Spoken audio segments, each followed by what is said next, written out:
예, 오늘 말씀은 예레미야 32장 1절부터 25절까지입니다. 예레미야 32장 1절부터 25절까지 아나돗 땅 매입, 아나돗 땅 매입을 통한 회복에 대한 예언과 예레미야의 단식 기도입니다. 예레미야가 지금 갇혀 있고 시기는 시드기야 왕이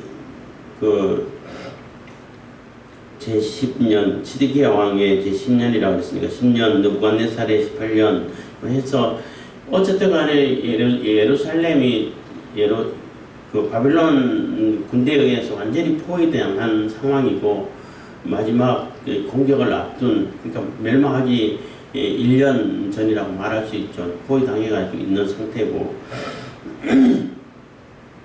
그러한 상태에서 예레미야는 진흙구덩이에 갇혔다가 살려내야 된다고 해서 겨우겨우 얘기해가지고 12대 뜰에 갇혀서 그래도 진흙구덩이에 갇혀있는 것보다는 조금 낫죠. 환경이 그래도 갇혀있는 상황이고, 갇힌 이유가 예레미야가 예루살렘 성의 멸망을 예언했다고 해가지고 가둬놨어요. 왜 그런 예언을 하냐 이거예요. 그런 예언을 안 하면은 예루살렘 안 망합니까? 지금 예루살렘이 얼마나 급박하고 얼마나 위험한 상태고 그러한 상태니까 제발 좀 하나님께서 하라고 한 대로 하나님 말씀 좀 들어라. 하나님 말씀 들으면은 살 길은 있다.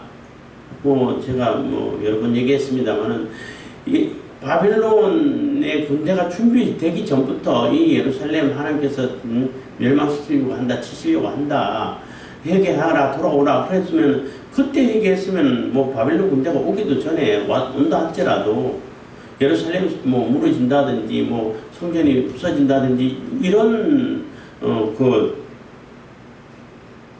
상황은 맞지 않게 되겠죠. 조금 더 가까이 왔을 때 이미 가까이 왔다 해도 안 듣고, 근데 좀 완전히 둘러싸가지고 이제는 멸망 직전에 있음에도 불구하고 안 들어요. 그래서 문제라는 거죠. 그래서 예레미야에게 하나님께서 아나돗 땅, 그러니까 자기 사촌이 있죠. 사촌의 땅을 사라고 이렇게 명령하고 또 팔아야 되고 무슨 이유인지 모르겠지만은 너밖에는 물을 자가 없다, 사라 해가지고 샀는데, 예레미야는 이 땅 사도 자기가 하나도 못 써. 자기가 못 쓰고 지금 예루살렘이 다 포위당해 있어가지고 땅 사봐야 지금 당장 쓸 수 있는 땅은 아니에요. 그렇지만은 먼 미래, 이제 70년을 얘기했잖아요. 먼 미래는 반드시 회복해가지고 땅도 사고 집도 사고 이렇게 하고 정상적인 생활을 할 것이다 라는 희망을 주는데 예레미야는 그 희망은 감사하지만은 지금 당장 눈앞에 펼쳐지는 그러한 엄청난 그러한 비참한 상황을 보고 있단 말이에요. 지금 곧 벌어질 어마어마한 그러한 비참한 상황을 보고 있으면서 눈물로 호소를 하는 거예요. 제발 좀 하나님 말씀 들어라. 지금 이제는 더 이상 이렇게 방법이 없기 때문에, 벗어날 방법이 없기 때문에 그냥 항복해라. 그럼 목숨은 산다. 이 예루살렘 성 안 부사줘도 된다. 문 열고 나가면 항복하면 되니까. 그럼 어쩌면 성전도 안 부서졌을 수도 있어요. 근데 끝까지 말을 안 들었죠. 그러니까 어떻게 이렇게까지 말을 안 들을 수 있을까? 저렇게까지 말을 안 들으니까 결국은 그 엄청난 그런 비참한 상황을 겪는구나. 이런 생각을 하게 되는데, 지금 이제 32장은 아나돗 땅 밭을 매매하는 그 과정을 통해 가지고 회복을 약속해 주고, 그럼에도 불구하고 눈앞에 있는 그러한 비참한 상황을 눈앞에 두고 있는 예레미야는 너무나 슬픈 가운데 있고, 그래서 단식 기도를 하고, 거기에 대한 또 하나님께서 응답하시는 것이 25절, 26절부터 44절까지 있는데 좀 길어서 반을 나눴습니다. 그래서 오늘은 아나돗 땅 매매를 통한 예언과 예레미야의 탄식 기도를 얘기하겠습니다.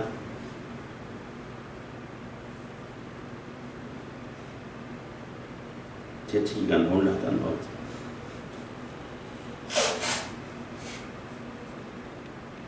32장 1절입니다. 유다왕 시드기야 제10년 곧 느부갓네살의 제18년에 여호와의 말씀이 예레미야에게 임하니라. 때에 이 바벨론 군대는 예루살렘을 에워싸고 선지자 예레미야는 유다왕의 궁중에 있는 시위대들에 갇혔으니 3절부터 5절까지입니다. 이는 그가 예언하기를 여호와의 말씀에 보라 내가 이 성을 바벨론 왕의 손에 붙이리니 그가 취할 것이며 유다왕 시드기야는 갈대아인의 손에서 벗어나지 못하고 반드시 바벨론 왕의 손에 붙이운 바 되리니 입이 입을 대하여 말하고 눈이 서로 볼 것이며 그가 시드기야를 바벨론으로 끌어가리니 시드기야가 나의 권고할 때까지 거기 있으리라. 나 여호와가 말하노라. 너희가 갈대아인과 싸울지라도 승리치 못하리라 하셨다 하였더니 유다왕 시드기야가 가로되 네가 어찌 이같이 예언하였느뇨 하고 그를 가두었음이었더라 했어. 3절부터 5절까지 이렇게 절 구분 없이 쭉 연결해놨는데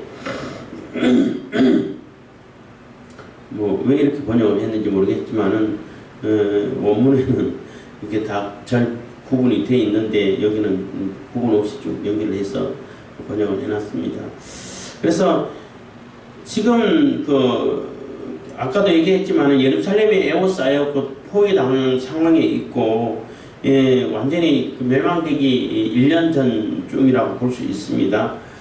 그러한 상황에서 예레미야가 갇혀 있는데 시위대들에 갇혀 있는데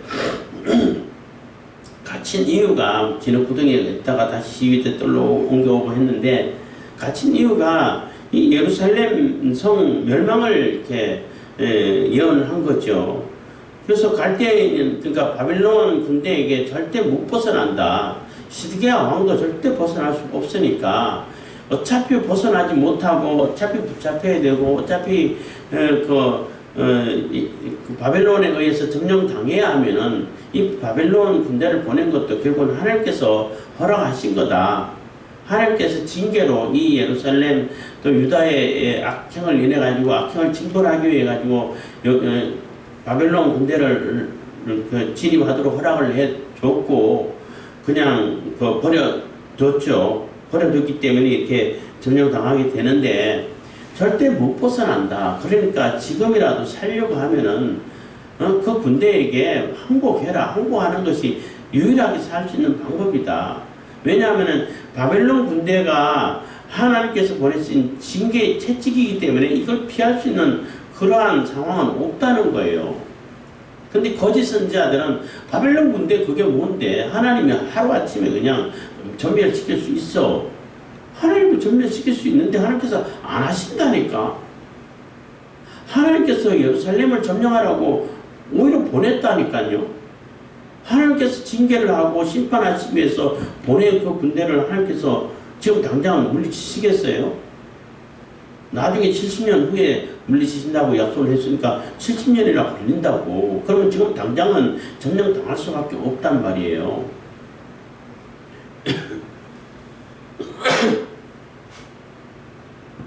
그러면은 지금 당장이라도 하나님 말씀을 듣고 이게 하나님 징계를 받아들이고 항복을 하게 되면 목숨은 삽니다. 절대 못 벗어납니다.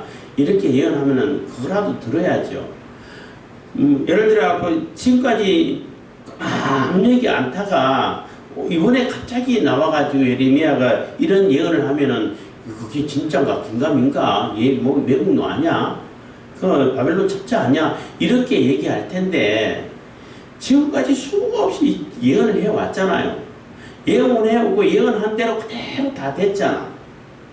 그러면은 들을 수 있는 그러한 이게 학습 능력이라도 있어야 될 거 아니에요. 물론 이 거짓 선지자들은 이때 바벨론이 이제 예루살렘 포위했다가 그 유다가 이제 애굽에게 원군을 요청했어요. 원군을 요청해가지고 애굽 군대가 오니까 잠깐 바벨론 군대가 살짝 물러났어. 그걸 보고 이제는 막 바벨론이 이제 애국 군대를 피해가지고 도망가고 다시는 못 들어올 거다. 이렇게 또 예언을 했겠죠. 거짓 선지자들은. 봐라, 하나님께서 도우시고 지키신다. 애국 군대를 보내가지고 바벨론 군대를 다 물리쳤다. 이렇게 했는데 그렇지 않다. 예레미야는 반드시 다시 돌아올 거다. 바벨론 군대가 반드시 다시 돌아올 거니까 쓸데없는 짓 하지 말고 애굽에 가서 도움을 요청하지 말고 아무런 도움이 안 되니까 그냥 바벨론에 항복해라.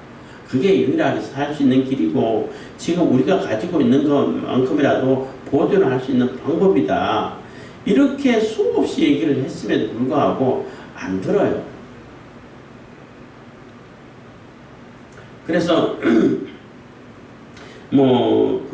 갇힌 이유가 3절부터 이렇게 나와 있습니다. 이는 그가 예언하기를 여호와의 말씀에 보라 내가 이 성을 바벨론 왕의 손에 붙이리니 그가 취할 것이며 유다 왕 시드기야는 갈대아인의 손에서 벗어나지 못하고 반드시 바벨론 왕의 손에 붙임 받으리니 반드시 잡힌다는 얘기예요. 도망가도 소용없다는 겁니다. 입이 입을 대하여 말하고 눈이 서로 볼 것이며 그래서 눈으로 실질적으로 마주 대하고 본다는 겁니다. 그가 시드기야를 바빌론으로 끌어가리니 그래서 바빌론으로 반드시 끌고 갈 건데 가가지고 시드기야가 나에 권고할 때까지 거기 있으리라. 권고한다는 얘기는 어떤 얘기인지 정확하게 이렇게 단정 짓기가 어렵긴 합니다만은 되어진 상황을 보면은 하나님께서 그 시드기야를 데려가실 때까지 그냥 여기서 목숨을 끝낼 때까지 거기 있을 거다. 죽을 때까지 거기 있을 거다. 이렇게 받아들일 수밖에 없습니다. 이해할 수밖에 없는데 결국은 거기서 못 들어올 거다 하는 얘기가 되는 거죠.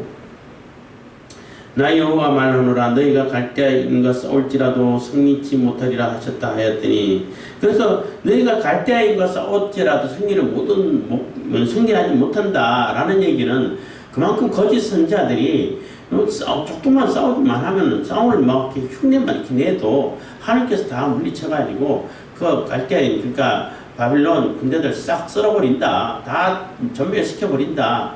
그러니까 겁먹지 말아라. 자꾸 이렇게 예언했다는 얘기인 거예요. 근데 예레미야는 절대 그 바빌론 군대 못 이겨.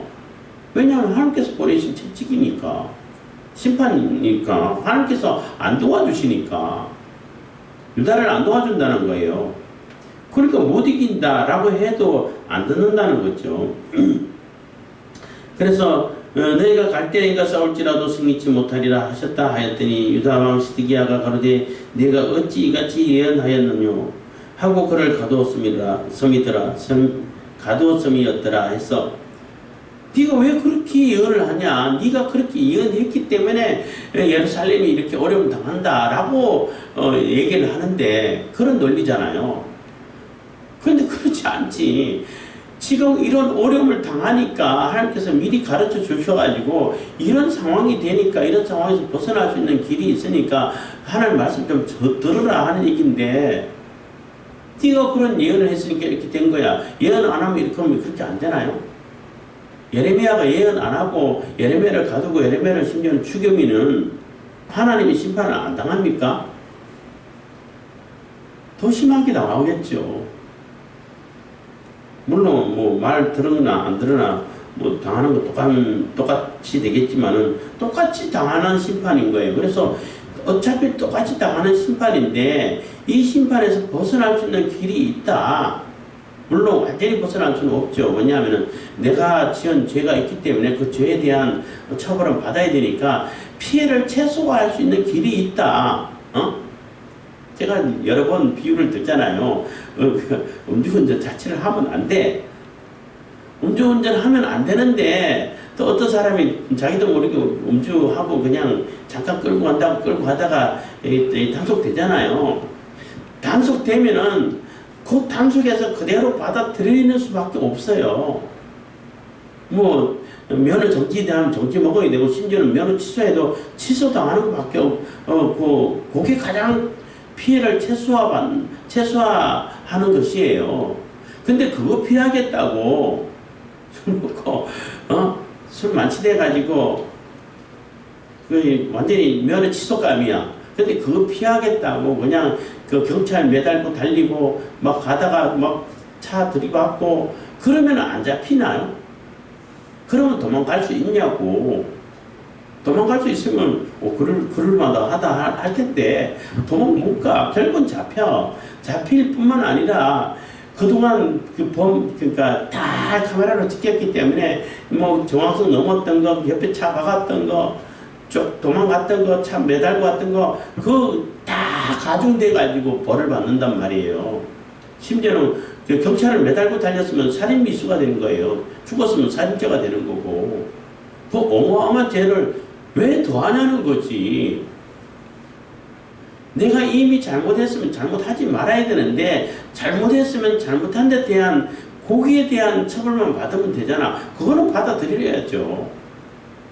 그것만 받아들이면 되는데 왜 거기에 대해서 안 받아도 될 그러한 책임까지 막 덧붙여가지고 받으려고 바보짓을 하냐는 거예요.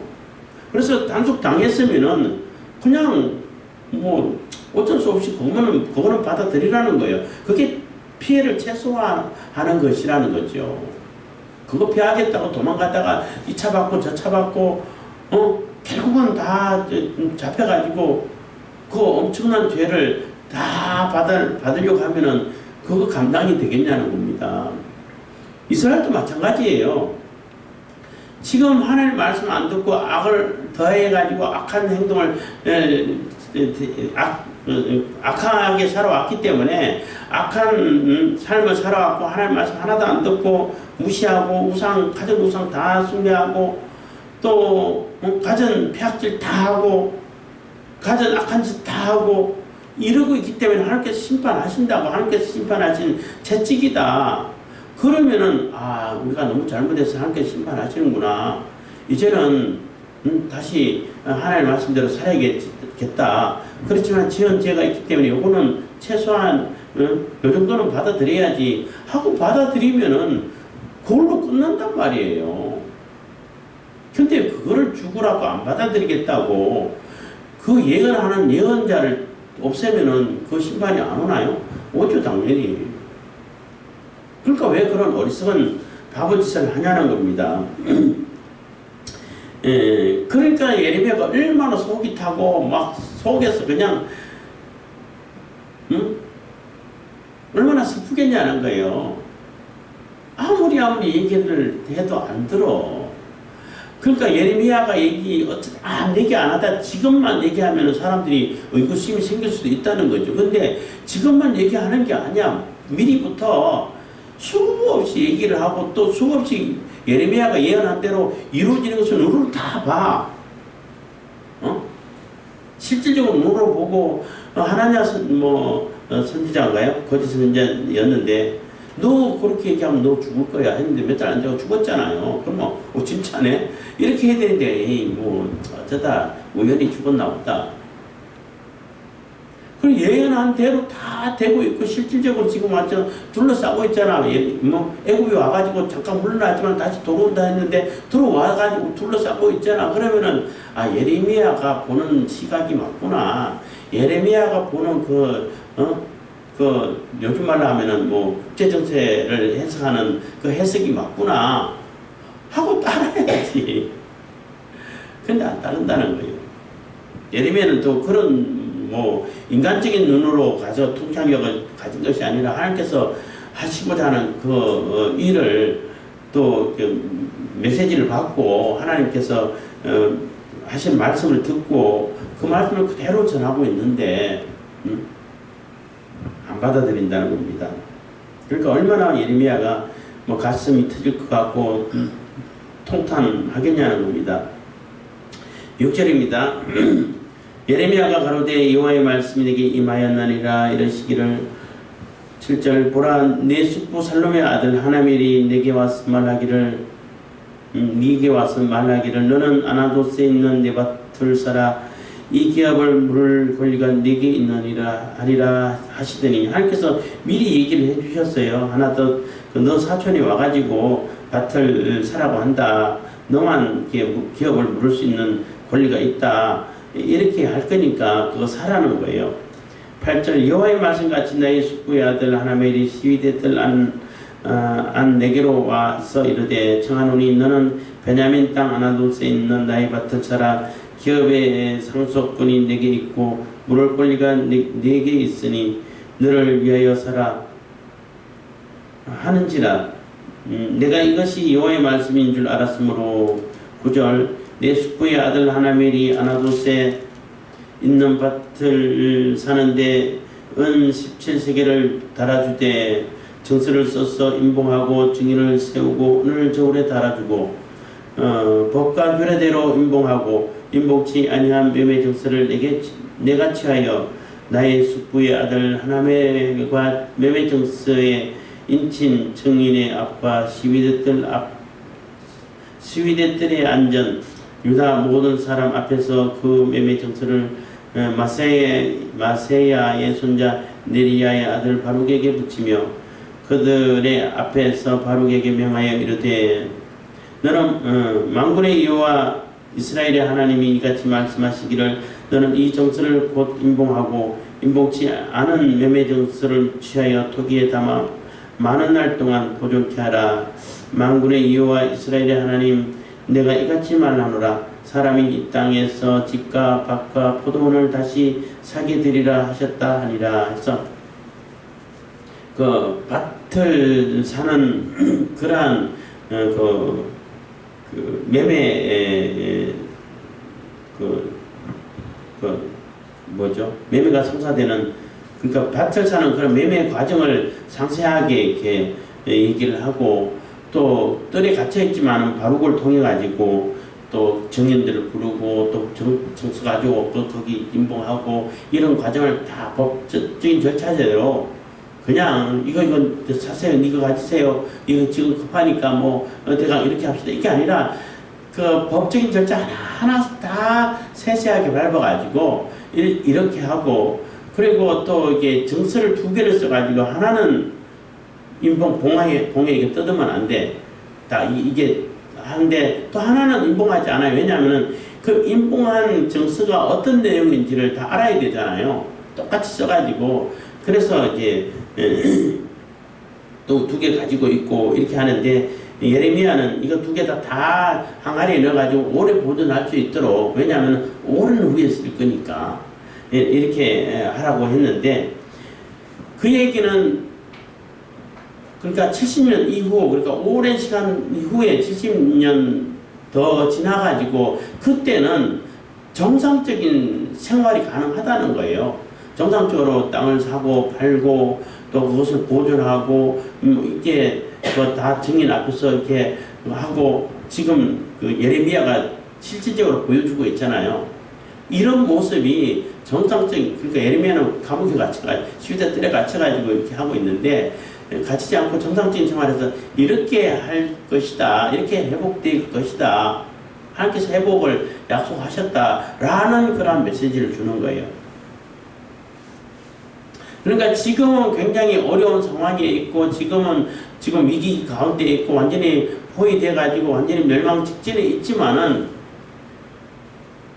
얼마의 시간이 지나면은 조금 긴 시간이지만 시간이 지나면은 정상적으로 다시 회복돼 가지고 이스라엘이 다시 회복돼 가지고 하나님 나라를 위해서 온전히 정상적인 생활을 해갈 것이다. 그러니까 희망을 가지고 이 얘기는 항복하는 게 두려워하지 말라는 거예요. 항복하는 걸. 정상적인 그런 사회가 오니까 그때를 위해서 내 목숨을 보존하고 그때를 위해 가지고 기다리고 있으라는 거예요. 준비하고 있으라는 거예요. 괜히 바벨론 군대에게 달라들다가 다 개죽음 당하지 말고 잘 보존해 가지고 그때를 대비하라는 거죠.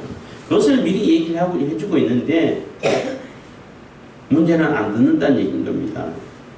그러니까 예레미야가 얼마나 속이 터지겠습니까? 그래서 16절부터 25절까지는 예레미야의 탄식 기도입니다. 내가 매매 정서를 네리야의 아들 바룩에게 붙인 후에 여호와께 기도하여 가로되 그래서 여기서 네리야의 아들 바룩은 그 예레미야가 갇혔더라든지 뭐 이렇게 하나님 말씀 읽고 하면은 거기 또 말씀 받아줬고 또 심부름 해주고 또 이렇게 정서해주고 이렇게 이런 역할을 해준 그러한 선지자의 어떤 누구라고 그래야 되나 하여튼 바룩도 선지자일 수도 있는데 하여튼 그런 역할을 했던 사람인 거예요. 그래서 모든 것을 다 바룩을 통해 가지고 대본 일을 처리하는 그러한 예레미야인데, 그래서 예레미야에서도 이것을 예레미야는 뭐 갇혀 있고 이럴 경우가 많고 하다 보니까 예레미야가 이렇게 불러주면은 그것을 다 받아 적은 사람이 바룩인 거예요. 그래서 바룩을 통해 가지고 매매적서를 다 붙이고 보관해 놓으라고 하고, 그러고 나서 하나님께 기도를 하는 겁니다. 붙인 후에 여호와께 기도하여 가로되 17절 스푸도소이다 주 여호와여 주께서 큰 능과 드신 팔로 천지를 지으셨사오니 주에게는 능치 못한 일이 없으시니이다 해서 큰 능력과 드신 팔로 굉장히 권능으로 팔이라는 얘기는 뭐 능력을 얘기하는 겁니다. 큰 권능으로 이 천지를 지으셨사오니 하나님께서 천지를 지으신 하나님이신데 주님께서 능지 못할 일이 없지 않습니까? 모든 것을 가능하고 전지전능하신 분이시라고 그러잖아요. 그런 분인데 왜 이렇게 이스라엘이 망하도록 그냥 버려두십니까? 이런 원한이 되겠죠. 천지를 지으신 뭐 하나님, 뭐 유튜브를 듣다 보니까 어떤 방송을 듣다 보니까 7일 만에 이 천지를 우주를 짓고 천지를 지었다는 게 그게 미신 아니냐 하는데 그게 왜 미신인 거예요? 전지전능하신 하나님 있으면 7일이 아니라 7초 만에도 할 수 있는 거죠. 지구가 뭐 45억 년이라고 하는데 45억 년이 아니라 45초 만에도 지구를 만들 수 있죠. 그러니까 전지전능하신 하나님이시지. 그 전지전능하신 하나님을 인정 안 하다 보니까, 안 하고 뭔가 시간이 지나가지고 조금씩 형성돼가지고 만들어지는 이 우주가 신이고, 우주 속에서 뭔가 이렇게 조금 만들어지는 이런 것을 생각하다 보니까 시간이 뭐 하나님이다 이런 얘기도 하면서 했는데, 그러다 보니까 어떻게 7일 만에 만들어질 수 있어? 이런 자기 혼자 생각이죠. 인간적인 생각인 거죠. 전지전능하신 하나님이 있으면은 7일이 아니라 7초 만에도 만들 수 있는 거예요. 그거는 전혀 이상할 것이 아니고 미신이 아닌 겁니다. 전능하신 하나님을 부정하니까 그 하나님을 그 외에 다른 존재를 얘기하고 또 혼자 이렇게 막 미신적인 생각을 해가지고 그 일을 생각하니까 그런 것이 미신인 거죠. 하여튼 그렇습니다. 전 못할 일이 없으신데 왜 이렇게 비참한 상황까지 되도록 그냥 버려두셨습니까? 하는 거예요. 18절 주는 은혜를 천만인에게 베푸시며 아비의 죄악을 그 후 자손의 품에 갚으시오니 크고 능하신 하나님이시요 이름은 만군의 여호와시니이다. 그래서 주는 은혜를 천만인에게 베푸시며, 그래서 천대까지 이른다 해가지고 천대까지 하나님께서 갚으신다고 은혜는 이렇게 얘기하고 그 원수는 죄는 3, 4대까지 한다 했는데 그 얘기는 3, 4대까지 영향을 미친다는 거예요. 그 후손이 아무 죄도 없는데 그 조상의 아버지나 할아버지 죄 때문에 그 후손이 정말로 성실하게 믿음을 가지고 하나님을 섬기고 사는데 처벌한다? 그렇지는 않아요. 그 아버지가 죄를 지니까 그 아들도 그 죄 짓는 모습 보고 그대로 죄를 답습한다는 거죠. 그럼 당연히 그 죄값을 치를 수밖에 없는 거죠.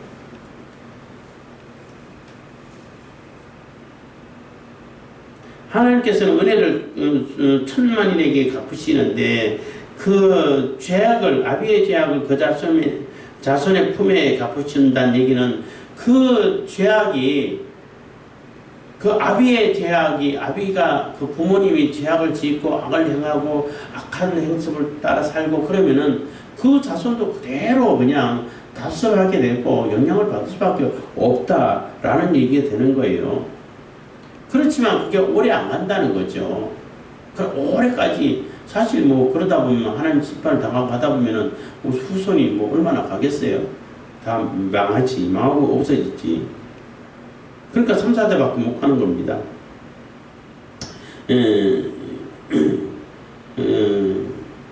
갚으시오니 크고 능하신 하나님이시여 이름은 만군의 여호와시니이다. 주는 모략에 크시며 행사에 능하시며 인류의 모든 길에 주목하시며 그 길과 그 행위의 열매대로 보응하시나이다 해서 하나님은 모략이 크시며 하나님은 아주 뛰어나신 모략가이고 책략가죠. 하나님의 책략을 따를 수 있는 존재가 있습니까? 성령 충만하면은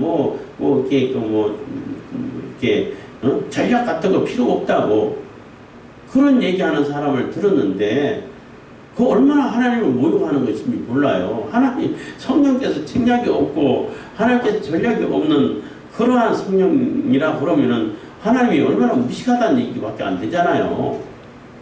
물론 그냥 하면 된다 이런 뜻인지는 모르겠지만은 그런 하나님을 모욕하는 말 하면 안 됩니다. 하나님은 굉장히 모략에 크시고 행사에 능하시고 아주 전략이 뛰어나신 분이시고 전술도 가르치시는 분이신 거예요. 행사에 능하시며 인류의 모든 길에 주목하시며 그래서 다 크신 행사도 하나님 행사 하나하나 세밀함까지 다 지켜봐 보시는 것이고 또 모든 인류의 모든 길에 주목하시고 인류 모든 길을 하나하나 다 살피시고 주목하신다는 거예요. 그만큼 하나님의 그 시선을 하나님의 눈길을 벗어날 수 있는 존재는 없다는 거죠. 그 길과 그 행위의 열매대로 보응하시나이다. 그래서 다 행한 대로 갚으시는 하나님이신데 그 하나님의 눈길을 감시를 벗어날 수 있는 존재가 없다는 것입니다.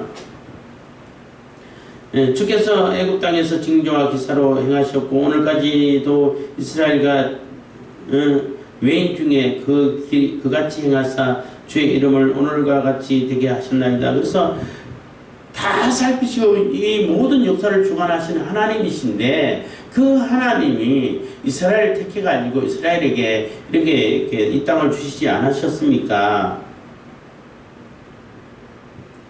22절 21절 주께서 징조와 기사와 강한 손과 드신 팔과 큰 두려움으로 주의 백성 이스라엘을 애굽 땅에서 인도하여 내시고 그들에게 주시기로 그 열조에게 맹세하신 바 젖과 꿀이 흐르는 이 땅을 그들에게 주셨으므로 23절 그들이 들어가서 이를 차지하였거늘 주의 목소리를 청종치 아니하며 주의 도에 행치 아니하며 무릇 주께서 행하라 명하신 일을 행치 아니하였으므로 주께서 이 모든 재앙을 그들에게 내리셨나이다. 그래서 전능하신 하나님이 특별히 모든 그 역사를 주관하시는 하나님이 특별히 이스라엘을 선택해가지고 이렇게 좋은 곳을 주셔가지고 애굽에서 건져내고 가나안 땅을 주시고 젖과 꿀이 흐르는 이렇게 풍성하고 국지가 보장되는 물론 하나님을 이렇게 제대로 청종할 때에 하나님을 따르고 순종할 때에 그런 얘기겠지만 그렇게 약속대로 하나님께서 이렇게 다 주셨는데 문제는 하나님 말씀 안 듣는다는 얘기예요. 죽으라고 말 안 듣고 하나님하고는 전혀 반대의 길을 행하고 이러니까 하나님께서 재앙을 이대로 보내셨다는 겁니다. 24절 보옵소서 이 성을 취하려 하는 자가 와서 흉곡을 쌓았고 칼과 기근과 연병으로 인하여 이 성이 이를 치는 갈대아인의 손에 붙임 바 되었으니 주의 말씀대로 되었음을 주께서 보나이다 해서 그렇게 하나님께서 심판하신다고 이렇게 하신 대로 너네들 끝까지 그렇게 말 안 들으면 죽으라고 말 안 들으면 심판한다 재앙을 내린다 수없이 얘기를 하고 수없이 보여주고 또 징조도 보고 그동안에 있었던 일도 보면은 뭐 그대로 다 됐잖아요. 이게 마지막 멸망을 남겨놓고 있는데 그래도 말 안 듣는다는 거지. 말 안 듣니까 이제는 이 멸망이 눈앞에 와 있다는 겁니다. 눈앞에 와서 지금 눈으로 생생하게 보고 있는 상태밖에 안 된다는 거죠. 25절 주 여호와여 주께서 내게 은으로 밭을 사며 정인을 세우라 하셨으나 이 성은 갈대인의 손에 붙임 바 되었나이다. 그래서 이 밭을 사라고 해가지고 샀는데 그 산 것은 반드시 회복시키겠다는 희망의 메시지인데 소망이 있는데 회복되는 소망이 있는데 지금 현실은 너무나 비참하다는 거예요. 지금은 너무나 비참하고 끔찍한 그러한 현실을 맞닥뜨리고 있다는 거예요.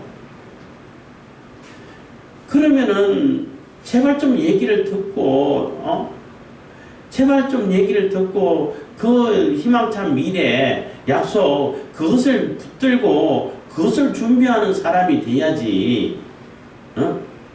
왜 끝까지 말을 안 들어가지고 결국 그 비참한 상황을 그대로 다 받아들이냐는 거예요.